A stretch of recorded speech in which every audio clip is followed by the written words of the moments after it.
bismillahi barkeb sëriñ Saaliw waa kër sëriñ Jiili mu Seyxi Saalihu ndigal jib na bawoo ca ibnu Saalihu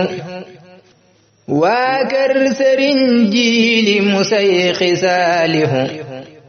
ndigal jib na bawoo ca ibnu Saalihu yàlla na yàlla def mu yàgg sun kanam di woote tooli baayam ba ñépp di dem sëriñ Jiili woote na kat ay ca nu dem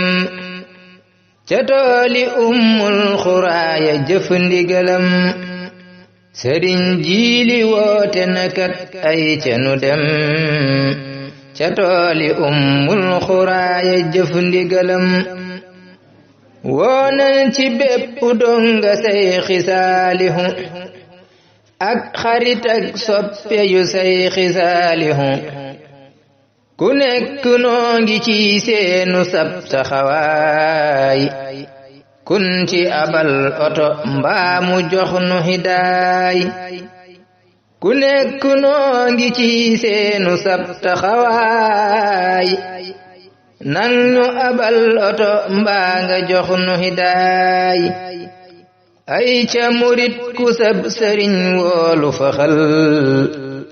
te bul faale kenn ku dem ak ku demul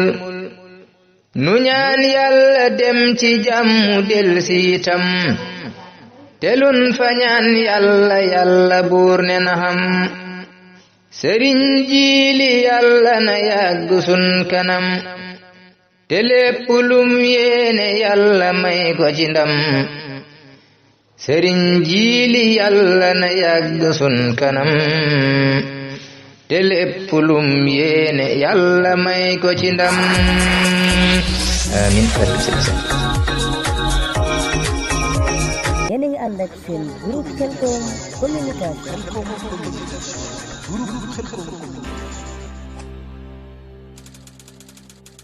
bul fàtte abonné sa groupe Khelcom communication te bës cloche bi vidéo bu ñëw mën a yomb ci yow nga mën koo suivre.